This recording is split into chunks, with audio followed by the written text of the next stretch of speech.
The 1950s were a tough time for the McDonald Aircraft Corporation.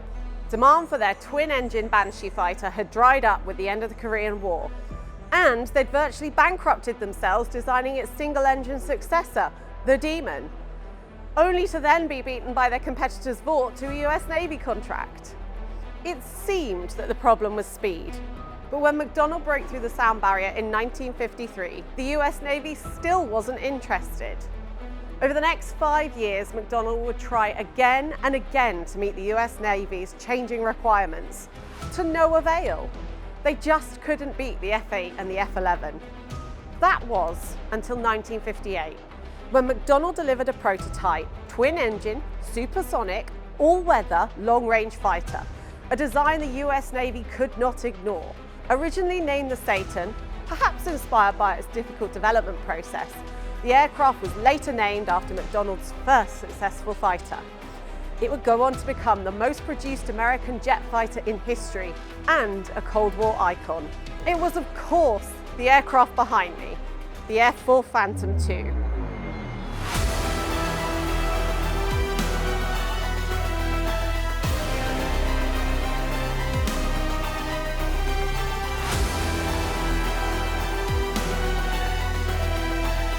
The F-4 Phantom was designed for a new age of warfare. Rather than nimble aerial dogfighting, the F-4 would use advances in radar and missile technology to engage enemy aircraft from beyond visual range. Unusually for a fighter, the aircraft had a crew of 2 to cope with the additional workload of all the new equipment. Though the Phantom had been designed for the US Navy, F-4s like this one also found their way into British service. Of course, the back seat could see out, which in the Vixen he couldn't. So he became more of a partner at those tricky moments. In a combat situation, you've got 2 pairs of eyes. In an interceptor and a Phantom, you could basically identify an aircraft over 20 miles away. And if you knew what you're up against, then you've won the battle, really. Some describe the Phantom as a flying brick, but its unorthodox design made it versatile. The Phantom's size and power gave it a large carrying capacity of almost 16,000 pounds. It could take off with the equivalent weight of an entire F-86 Super Sabre, the US Air Force's favourite fighter at the time. Well, I think it was basically the first supersonic aircraft the Navy had. Genuinely supersonic, that means straight and level. Weighed basically exactly the same as the Vixen, but vastly more capable. A great, gigantic leap into the present. Probably couldn't turn at altitude as well as the Vixen, but by God it got there quickly. Very stable, easy to deck land, very good weapons carrying capability. The F-4 was also adaptable. It could serve in air-to-air combat or be modified for ground attack. On its 9 external pylons, the Phantom could carry bombs, rocket pods, or air-to-air missiles. However, it did not have an internal machine gun, an omission which would come back to haunt the Phantom. The most distinctive element of the F-4's design were the wings. The wings are mounted low in the fuselage and swept back at 45 degrees. In early prototypes, the angle of the wings was too flat and caused instability in flight. Redesigning the entire wing, however, would impact the strength of the fuselage. So engineers found that by tilting the outer part at a greater angle, they could achieve the same result. They also added a dog-tooth leading edge for better control at a high angle of attack. For a fighter at the time, the F-4 was massive. However, it was fitted with 2 powerful GE J79 engines. So, despite the weight of over 27 tons, the F-4 could reach Mach 2.3, twice the speed of sound. A guy took me out for the first time in a Phantom, and we cruised at 300 knots at sea level, and he put the aircraft into full burner. And being 20 years old, having never experienced anything like it, the kick that you got, literally a kick in the backside from the acceleration of this aircraft was just immense. It really was something that I will never forget. I'd never been Mark II in a Phantom, and there was rumours that the Phantom couldn't do it. So after one test flight, take off all the pylons, take off all the external stores, what have you. So we came stomping right down to sea level, supersonic at about 500 feet eventually, and brought it back. Climbed out, said, aircraft's fully searchable, thank you very much, you can now take it away. got a phone call from the engineer saying, "What the F have you been doing to this aeroplane?" I said, "Well, why?" I said, "Come and have a look at it." And I came back and the thing had got so hot, all the paint on the leading edge of the wings had all burnt off and the aircraft needed total respray. The fuselage is mostly made of titanium, making it strong and rugged, while the engines are mounted low and close to maximise its fuel capacity. Though criticised for its ugliness at first, this is now a trademark of McDonnell Douglas's later fighters. Having first been designed to land on aircraft carriers, the F-4 Phantom has an arrestor hook, which is designed to catch a wire on a ship's deck and bring the aircraft to a quick stop. This hook was responsible for one of the most remarkable Phantom stories. In 1967, over the skies of Vietnam, F-4 pilot Bob Pardo pushed his stricken wingman's F-4 by its tail hook for nearly 90 miles until they could all eject in friendly airspace, saving all their lives. If the other runway was out of use because of crosswinds or ice or whatever, we would land into that cable. And I have to say, you go, instead of going from 0 to 60 quickly, you go from 60 to 0 very quickly. And it's a case of making sure your teeth are in and not wearing glasses. Because the stop from 140 odd knots to nothing is quite intense. Though the Phantom had been designed for the US Navy, entering service with them in 1960, US Secretary of Defense Robert McNamara wanted a unified fighter suitable for all branches of the US military. He pushed the US Air Force to adopt the Phantom in 1963, and despite their hesitancy, they would go on to become its biggest users. The Navy's F-4Bs and the Air Force's F-4Cs would have their first major combat outing during the Vietnam War. The pilots were in for a rude awakening.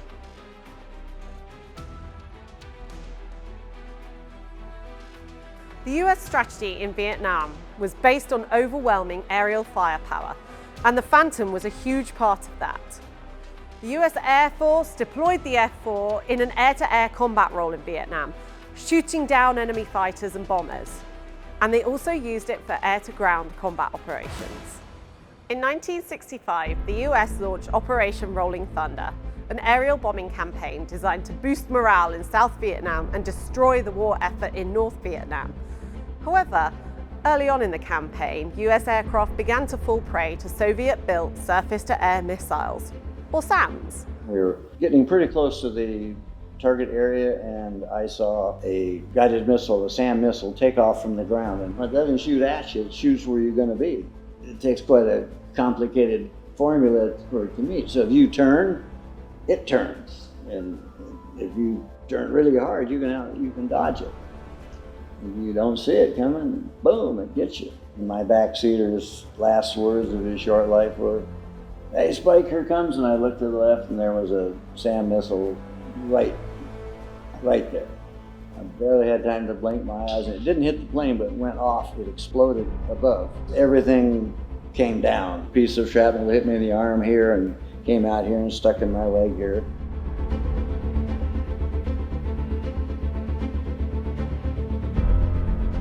To combat this threat, certain F-4 squadrons were set the task of suppressing enemy air defences and destroying North Vietnamese SAM installations. The concept was named Wild Weasel. Specially modified F-4s would fly deep into enemy territory and attempt to destroy enemy SAMs before they could be shot down themselves. These were some of the most dangerous missions of the war, leading to the unofficial motto YGBSM, standing for "You've got to be shitting me." Wild Weasel is still carried out today by F-16s of the US Air Force.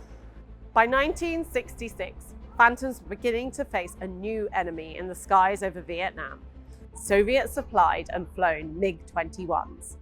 At first, both the US Navy and the US Air Force felt confident the F-4 Phantom's speed, acceleration and firepower would give them the advantage over the MiG. But limitations in the F-4 design were immediately highlighted. The Phantom's radar and missiles were supposed to give it an advantage at long range, but this technology proved highly unreliable. The rules of engagement also specified that MiGs must be clearly identified and displaying hostile intent before they could be engaged. This required Phantom pilots to get in close, something their aircraft was just not designed to do. The F-4's vast size and weight made it less manoeuvrable than the smaller MiG, and its engines also had the unfortunate tendency to leave a smoke trail that made it visible from a distance.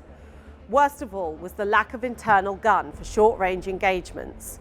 Only on the F-4 Phantom E was this finally installed. Navy Phantoms like the one behind me were regularly used to support bombing missions in Vietnam. This one served aboard the USS America for 10 months in 1972, supporting Operations Linebacker 1 and 2, America's final and most destructive aerial campaigns of the conflict. While US forces lost around 150 F-4s during the two operations, US Navy Squadron VF-74, which this aircraft served with, remarkably made it through their tour without losing a single Phantom to enemy action. Some of the missions were pathetic. We're flying 4 airplanes. Each one cost $3 million. There's 2 guys in each airplane. And we take off and go to North Vietnam. Everybody in the world is shooting at you, and you dive bomb a crossing of 2 roads where they think there might be fuel buried under the roads. So here we are in all these fancy airplanes, and boom, boom, boom, and blow up a lot of dirt. I can remember one mission where we dropped bombs on a bamboo bridge, and the bombs were longer than the bridge. All in all, the F-4 performed well in Vietnam, as did the US Air Force as a whole. But they just could not resurrect the failed strategy of using air power against guerrilla forces. As political support waned back home, the US was eventually forced to withdraw from the war in 1975. American bombing took a huge toll on Vietnamese civilians. F-4s dropped napalm and cluster bombs, both of which are now banned by much of the international community. But as Vietnam came to an end, the Phantom story was far from over.